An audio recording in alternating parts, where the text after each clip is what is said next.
Ladies and gentlemen, welcome to another episode of Two Daves in a Doc. And today we are joined by the esteemed Dr. Carly York from North Carolina, who also has amazing pictures of animals on her Twitter constantly, which I find personally very, very fascinating. So, Dr. York, welcome to our show.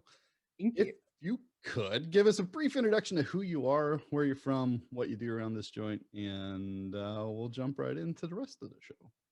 Sure. I am an animal physiologist and a biology professor at Lenore Rhine University.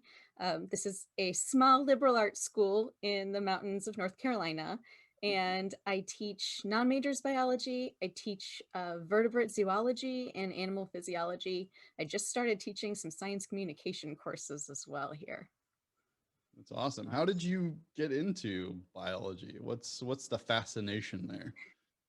I have kind of a winding path that landed me here. So I used to ride horses competitively, and I did so all through college. Um, when I was a college student, I should have been a biology major, but I was intimidated by it. In most universities, when you go in with a biology major, you need to declare it right away and start some hefty coursework your first semester, and there's like no deviating from that path. And I was really into my sports at the time. I wasn't quite ready to commit in that way. So I was an exercise physiology major. I was always interested in applying the physiology to animals, though. Like, I wanted to know how these same principles worked with horses. So there was always that cohesive thought. I just wasn't quite on the mark with how to get there. And I got to my junior year and realized I messed up and I probably should have been a biology major, but that's too late to change your major. So I just went ahead and graduated. I took a year off and I worked at the North Carolina Zoo and took some basic biology classes and applied for master's programs. Um, and I had no idea like how to apply to graduate school. I did it all wrong, but I was lucky to have a university that said, okay, you seem good enough. And I ended up going to Western Kentucky University and studied equine social behavior and stress endocrinology. So I was looking at how stressed out they were based on where they were in dominance hierarchies. It was really cool research. I sat out in a field for a whole summer and I watched horses and I ran out and collected poop from them because that's how I measured the stress. And while I was working on my master's in Kentucky, we had to take courses and I took a marine biology course, mostly because there was limited courses available. I'm not a beach person, not a boat person. I wasn't particularly excited about this class. And all the graduate students had to teach a lecture just as part of the course. And I ended up teaching a lecture on cephalopods, which is the group of animals that include squid and octopus and cuttlefish. And I totally fell in love with these animals. And I decided that I wanted to do doctoral work and I wanted to study squid. So I finished my master's, applied to programs. I was accepted at Old Dominion University. I spent 5 years out on a boat catching squid and doing behavior research and sensory physiology research on those animals. So yeah, that was a windy path all through the graduate program. I ended up taking this job after I graduated, and now I study frogs. So for a biologist, I've had a lot of different organisms that I've ended up working with, but it's been really cool. So humans to horses to squids to frogs.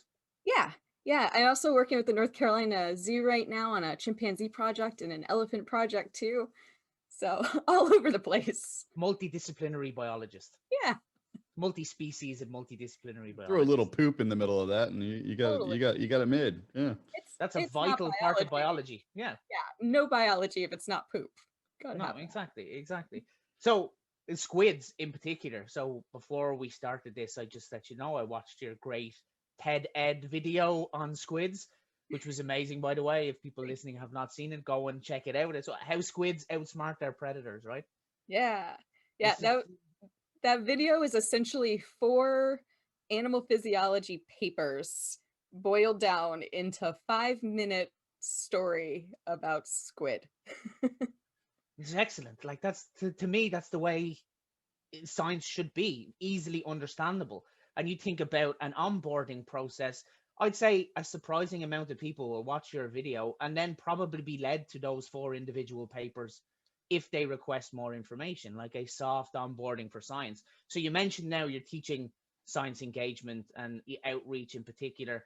What developed that passion in you for doing that? You know, did that develop previously? Did that develop during your studies? Or was that just something you were always kind of passionate about and identified the need for?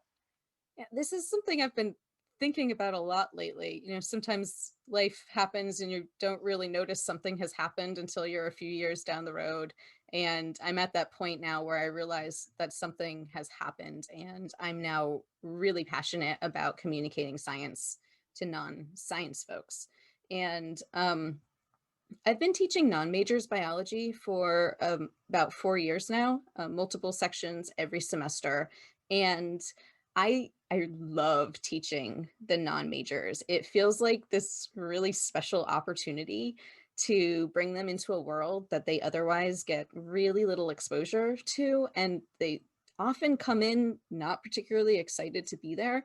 And it's a fun challenge to try and get them to have a change of heart while they're in my classroom, to at least um, appreciate the beauty of biology. So I've been doing that for about 4 years. Making that TED Ed was another moment where that was a fantastic exercise in taking this really dense science work that I've done, like, you know, 5 years of research, and boil it down to 5 minutes. That is a tough thing to do, and to tell a story in a way that'll actually engage an audience of all different ages and education. Um, so I was thinking about how to communicate science and how to tell a science story for a while now, but it really wasn't until this past year that I became involved in the science communication community, really. Um, I so it's a kind of a funny, weird story. Sometimes strange things just happen and it sends you down a path. But I was home visiting my parents in Washington, D.C. last fall. And I had been teaching my vertebrate zoology course. And I really didn't like how it was going. It felt too textbooky. There wasn't any zazz to it. I didn't feel like I was telling the big story very well. And it was home in DC, and the Smithsonian Natural History Museum had just revamped their dinosaur exhibit. So I wanted to go see it. And we were walking through this hall of vertebrates, and I was just like, holy cow, this is my vertebrate zoology course in a museum exhibit. How do I take this really cool interactive exhibit and like translate it into the classroom? And so I had this like thought in my head of how do I do this? And I was home and I was bored, and I pulled up Instagram, which I like barely used.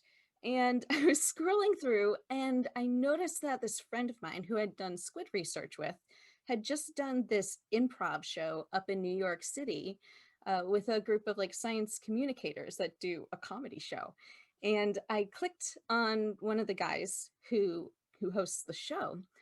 His name's Dustin Growick, and he does a ton of science communication stuff, and he's a museum educator. So I was just like, wow, I was just thinking about this question of museums in the classroom, and I wonder if he would be a helpful person to just talk to about this. So I got in touch with him. We had a long phone call talking about all of this, and while I was on the phone with him, he said, "Are you on Twitter?" And I said, "No, I'm not really that into social media." He was like, "You need to get on Twitter." And so I did. And it has been the coolest springboard to get me involved with this science communication community. I've done a bunch of YouTube engagements, podcasts. I've been working with the Science Channel now on one of their shows. So suddenly I'm really working in this field of how to communicate science to non-scientists. And I'm thinking a lot about it all the time, trying to be really philosophical. And now that I'm actually teaching it as a formal course for the first time this semester, trying to figure out how not only to communicate science to non-scientists, but now how do I even back that up and tell my growing scientists how to engage in this field as well. Yeah, super kind of important. And like my background is engineering, and I often say sometimes engineers aren't taught how to effectively communicate with each other, Oh, God, never no. mind external individuals. And it is so vital and it's so important. And like anything different catches people's attention. So you mentioned your Hall of Invertebrates. I was lucky enough, I absolutely adore the Natural History Museum in London. You know, it's you go in and the big statue of Darwin on his chair. It's amazing. We went in there. But I was lucky enough last year to do a night at the museum when we camped under the blue whale overnight in the Natural History Museum. And to see the amount of people and the amount of people talk about, oh, I've never been in this museum before, but here I am staying overnight, and they're exploring the exhibits and going to talks and talking to the curators. It's like, that's to me how science should be. Like, you know, very, very appealing. And it doesn't have to be the big brick wall of intimidation. Knock down those walls and bring people in and let them experience it with you. It's great. I love it. I'd love to keep doing it. It's excellent. I want to see more squid videos. All right. They're Yeah. amazing. Yeah, growing Yeah. up, I mean, I used to go to the Chicago Field Museum. So my grandparents lived outside of Chicago, and so Natural History Museum in Chicago. I mean, those are I still remember it. I went back as an adult and was like walking through there, going, "All right, it's a little Disneyland small world now. I can understand where these things come from. I get the method behind the madness, but that fascination for like here's living history." Here's Yeah. living, like this is the way it was at one point, and trying to understand that and process that through my, feeble brain, so to speak. Yeah, it's amazing, and and to your point about social media and all that kind of fun stuff. I mean, I work in market messaging, right? So my day job is to figure out how to take very complex things and disseminate them out so they're understandable. So and like Colin and like David, stepping into a very dense area of academia, right? And then trying to figure out ways to do that, Yeah. communicate those ideals and communicate the concepts behind it becomes just so important. Those Instagram moments, as we like to call them, right? Where you're capturing the intent in 30 seconds. We can do some startup mentoring as well, where you're saying, how can you communicate your idea in 90 seconds? You have 90 seconds to give three major points, three major criteria of why this stuff matters. See, I didn't curse this time. I'm good. But to get that out there. And so on that point, David, as well, like David Attenborough, another Dave to add to the mix, has done an amazing job. I just literally looked up here as we were talking his Instagram, and he's got 6.2 million followers. I think he's only on it less than a year, maybe months even. And what he's done to kind of help with that communication, and not only to focus on the science, but also to focus on where we kind of intersect with it and the impact that we can have on science as well, from being unaware and from being mindful of where we are within it. And I'm just wondering, from your side, have you seen any interesting kind of stories or even anecdotal pieces that have come out of your communication stories, Carly, where people have, engaged with the content that you've put out, similar to what David Attenborough is doing, but and actually have had moments where they went, oh, actually, like this is where it fits into my life, or this is where I've seen it impactful, or you've made them think a different way than maybe they've done before. It'd be interesting to hear if you've got any stories like that for us. Yeah, I'm not sure if I have any direct ones from social media, or at least if it's happened, I don't know about it. But certainly in the classroom, for my non-majors biology, the way that I've decided to get the objectives in there, which are the objectives are super dry, like, learn the processes of life, the biochemical analyses and blah, and, evolution and natural selection, nothing that any non-major would look at and get excited about. So I've taken those objectives and I've rolled them into 5 different modules where we do conservation of species, love and sex, GMOs, superbugs, and climate change. And I'm able to fold the same information in, but in a way that is actually relevant to these students' lives. Like, these are things that they should all know something about moving forward as grown-ups.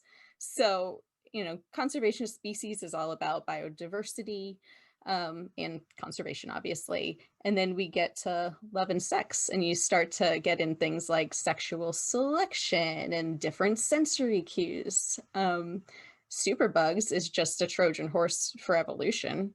GMOs is genetics, and climate change is all kinds of different biochemical processes. And it gives us an opportunity to talk about things that they're actually hearing about, that they want to know about, and not just cellular processes and photosynthesis, you know? So in that regard, I've heard really positive feedback from students in that they actually feel like science is relevant to them in a way that they didn't realize that it was.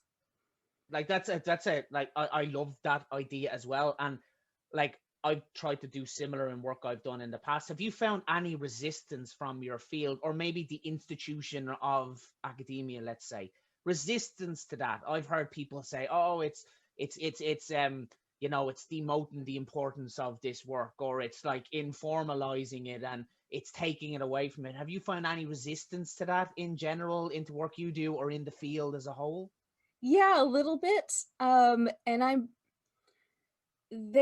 there's certainly resistance to any kind of different idea in academia, right? Like, these courses have been mostly taught the same way for decades. And there's reasons, and I understand in like a class that it is targeted towards biology majors, there is information that they need to have in order to grow and go on to the next class. When we're talking about non-majors, the first year that I taught this course, I did it in a really traditional format, and it felt really unsatisfying. And I had to just sit back and think about why this course even exists, and what my objectives really were, even if they weren't the objectives in the course catalog. Like, what did I need to get out of teaching this course? So when I started to do this major shift, I I was excited about it, and I was talking to colleagues about it, and I learned pretty quickly that I should talk less about what I do in the classroom, because when you do something that's very different than what everybody else is doing, you're going to get pushback. And maybe it's because they have really good ideas about what you want to do, but it's also it's a pushback against the traditional mode. And if other people are tied to that traditional mode, I think it pings on people's insecurities when you start to do something that looks very, very different. I'm lucky that my institution as a whole really supports innovative teaching. In fact, I was given a really nice stipend to just take this class and strip it down completely and redo it in this module format. So yeah, there is that. And it's going to be really interesting in teaching the science communication course, because it's all juniors and senior biology majors. So we have spent the past few years kind of putting some scaffolding on them to make them these rigid little scientists. Essentially, it's what we end up making them, whether we mean to or not. And I don't know if the people who are drawn to this field already kind of have personalities that tend to lend themselves to this. But when you're talking about science communication and how you convey this information to the public, you have to strip away some of that rigidity, and you have to figure out how to kind of like how to human again, how to be How to be a real person again. how to be a real person again, and try and remember the kind of language that normal people use. And like most people don't say, I really like that person's phenotype, right? Like, that's something I would actually say to a colleague. But it's like a weird thing to say. And to remember what words are like science words, and how do you get that same message across without using that language, or at least giving people an understanding of that language that you're Yeah. using at the same time? An element of translation. So I know something that, like, David and myself do an awful lot of work in innovation, and we spend most of our time doing one of two things: translating complex topics into very simple words, or not saying anything, as you mentioned, and letting other people do their work. So I've found, like, the best science communicators, and David Attenborough is one as well. Never mind the fact I will listen to him say anything about anything for hours I on think end. we all would. Just exactly, that's, he has that voice, but he translates, and he translates extremely well. So, like, I know the two guys doing their PhD process, and that I did it as well. An element of translation is not included in most PhD courses or academic courses. It's very rigid. I don't know of a PhD program that encourages or has modules on science communication or translation of ideas. So the element of translation, people want to understand. It'd be like if I start explaining complex engineering processes in German or English, it makes no difference because nobody can understand them either way. It needs to be normalized, and that's what I get from you, and that you're going to try and add this little normalization element to your students, while, to try and temper the creation of them into the little scientist in the box, make them real people as well. Yeah, it's too bad that idea of translation is also described as dumbing down. Yeah. Because it's not dumbing down, it's code switching. It's Yeah. using different language to get the same information across. And a lot of scientists who aren't interested in communicating their work to the general public, they do look down on this shifting away from the really specific science language. And that's so unfortunate and detrimental to the field as a whole, because again, it's a different language. It's not a worse language. It's one you need training in. And we're shutting down all kinds of doors if we can't code switch. Yeah. I think My there's best reference for that. Sorry, David, go on ahead. Okay, I just wanted to maybe jump in here on this one, Colin, because I think you might have some thoughts on this one as well, where we've seen this very kind of, I suppose, a parallel challenge. Is I work a lot with people with mild to moderate intellectual disabilities, and they're going through courses. They may not be science related, it could be whatever it might be, to get into employment, to progress into further education, or whatever it is.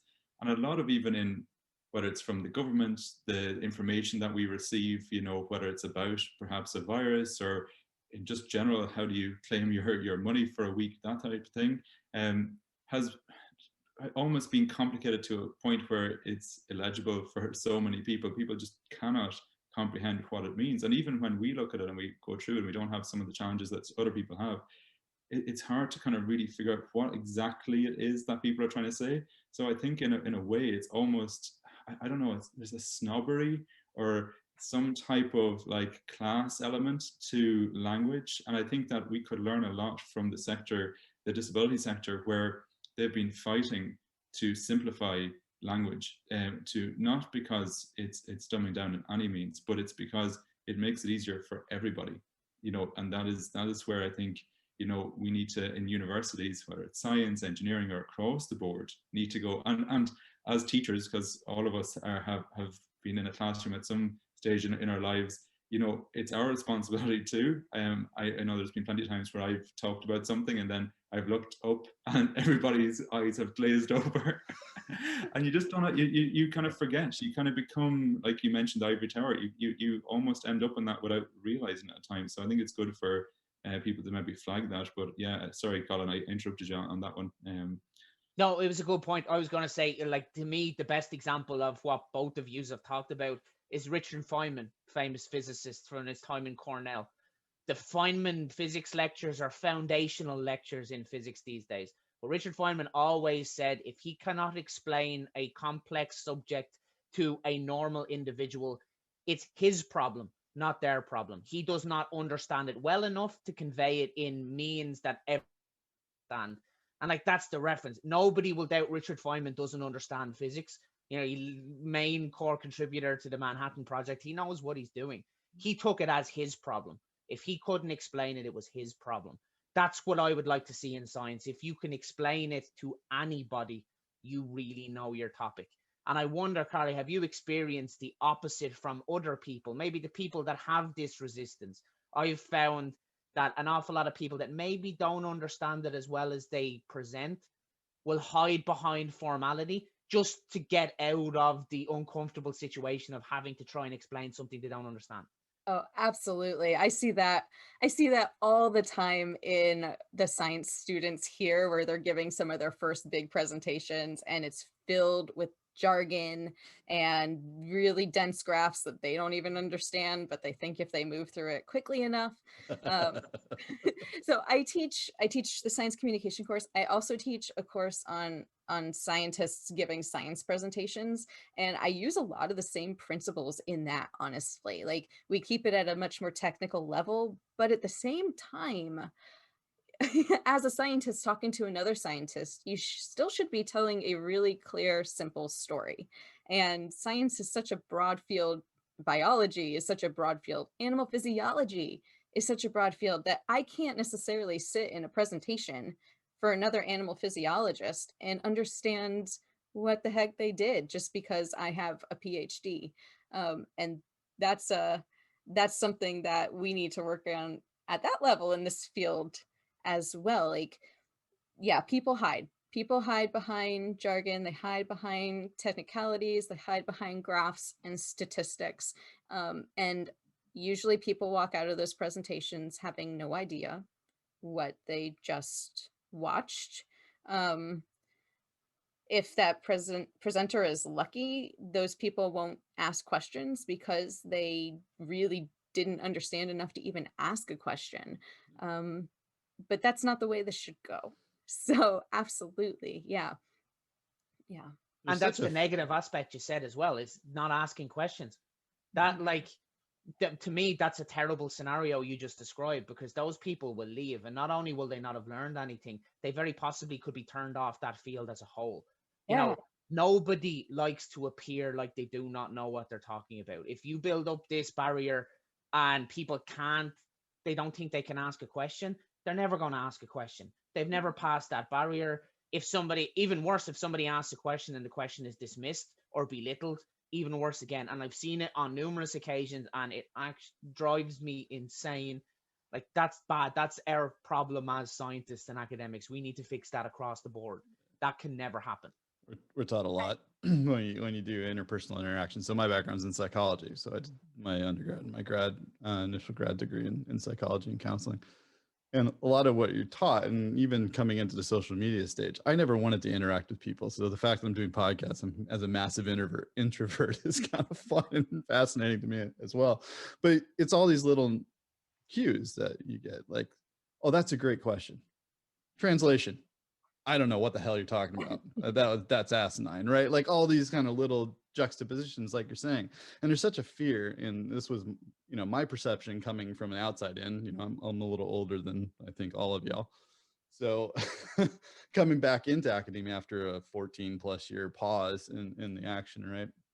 And like Colin mentioned, ivory tower, and this kind of academic elite, right? My father was a doctor, medical doctor, right? It's a very, very brilliant man, which I can appreciate about him, but I never wanted to be him, right? I never wanted to kind of do that. And there was always this kind of distancing of, oh, you did all that work and all that, med school and everything like that, and you talk this certain way. Now he instilled some of those vocabulary type foundations in me, which is great. But as you were talking along, Carly, I remember these certain times, even in business, where I was accused of using words as a way to weaponize or a way to kind of back up. Like, this is, you don't have to use those type of words in order to get your point across. Mhm. And I think that's it's a challenge for us. So coming into academia again and saying, hey, listen, I view you guys as elitist. Not everybody here is a Bill Nye, that can kind of disseminate this information out in a way that is understandable. And even the challenge that we have here on this podcast is trying to make these very, very complex things. I mean, getting a PhD is scary.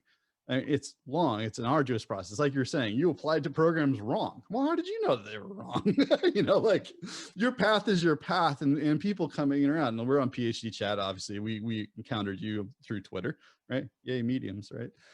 But kind of going through these things and understanding that people understanding what you do does not dilute the value of your work. It actually increases the value, because the more people that understand, I mean, wars have been fought over less, right? You have the Western European mindset when Gutenberg started being able to take what was only spoken in churches, right, and turned it into the lingua franca and changed the nature of how people received information. And no longer became this elitist monks and over a candle writing stuff down. It became, hey, I got that down at the corner, and I can start to understand these things, these kind of educational revolutions. And even through 2020, the forcing function of remote education is now saying it doesn't matter where you are. You don't have to be in these halls. You don't have to be sitting there. God forbid you pay 50,000 plus to Harvard in order to learn something, and we're still going to charge you for living in your own home. You get to pay that much, but you don't have to have that same experience. You can now go through it. It should become more accessible. It should become more reasonable to understand these things and get in the door there. So it's trying to tie everything you guys have said together, but that's been a true living experience, for a lot of us. So I actually had this like cool experience just yesterday that I'm still processing, but we just started classes a week ago, and I'm meeting with my non-major courses. And yesterday it came up like why they chose to take the course.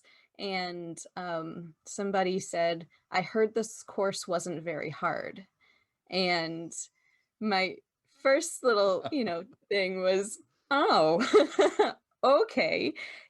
That's where my brain went, because nobody wants to be told their course isn't hard. And then I thought about why I even felt that way. And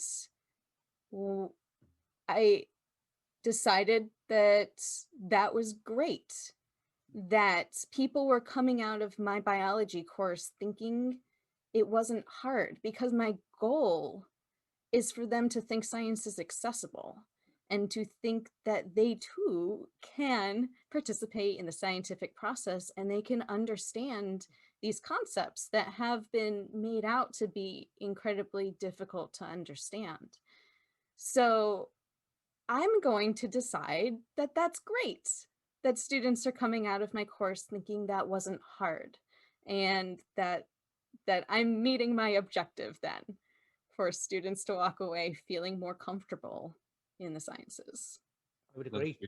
Really Best success metric ever. Yeah. I've actually experienced that myself.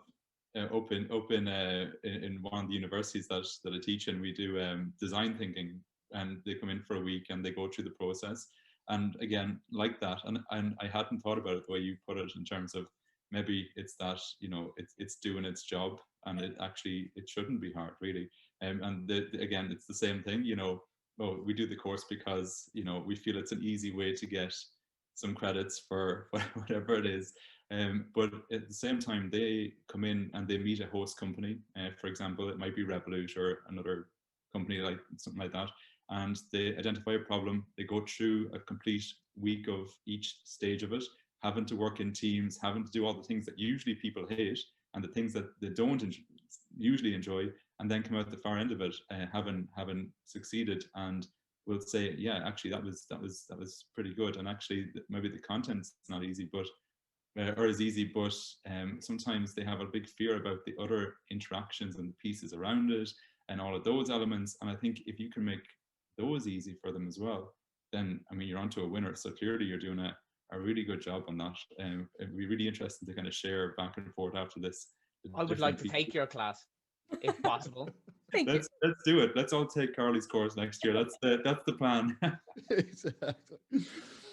Well, we're actually coming up on time here, and I know we got some previous commitments, and hey, school's in session, right? So I think we can cheekily call this From Squids to Socializing Science, right? I think that's listen, I'm figuring out the title ahead of time this way. That's why you guys pay me. Wait, you don't.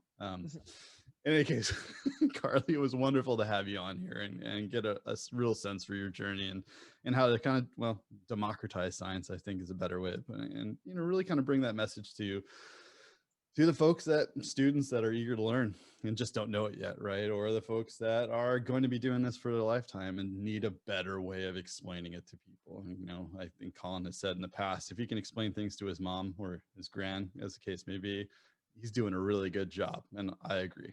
I still don't know what to tell my mom I'm doing. So there you go.